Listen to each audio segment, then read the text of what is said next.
About buck breaking, we have to understand that buck breaking is a show of power, it's a show of dominance.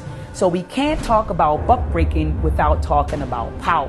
When we look at the domination of black people by the dominant society, what we are in essence seeing is that this society wants to ensure that we are not able to actually mete out that thing that makes humans exist, and that is creating families and procreating. See, psychologically, when we're talking about the sexualizing of our people, primarily from the dominant society or the system of white supremacy, it had to be established in a very impinging way from the mental state. This whole notion that masculinity is somehow toxic and detrimental to society is nothing but an attempt to emasculate black malehood.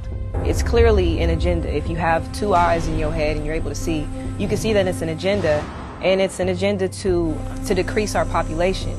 It's always been about destroying the black family. The family is the foundation of a people. The heterosexual black male is last on the pecking order here in America. If you're just a heterosexual black man, how are you gonna beat the case?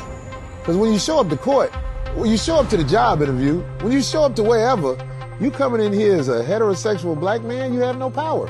When Mark Twain confessed that we, white people, ground the manhood out of the Negro.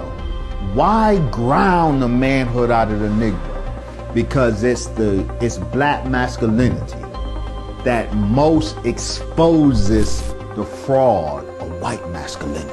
We, as the progenitors of culture, the ones who are the fathers and mothers of civilizations, who taught all people, who people look to for social cues, whether they want to realize it or not, I think they feel if they can get us to adapt to it, they can get everybody to adapt to it.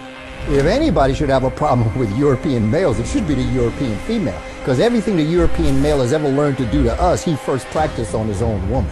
We need resources in education, we need resources in labor, we need resources in politics, we need resources in medical, we need resources in so many things, but they ignore that and they put millions and even billions of dollars to tell us that you need to really embrace your LBGT side. So these people have an agenda, and it's up to us to understand what the agenda is.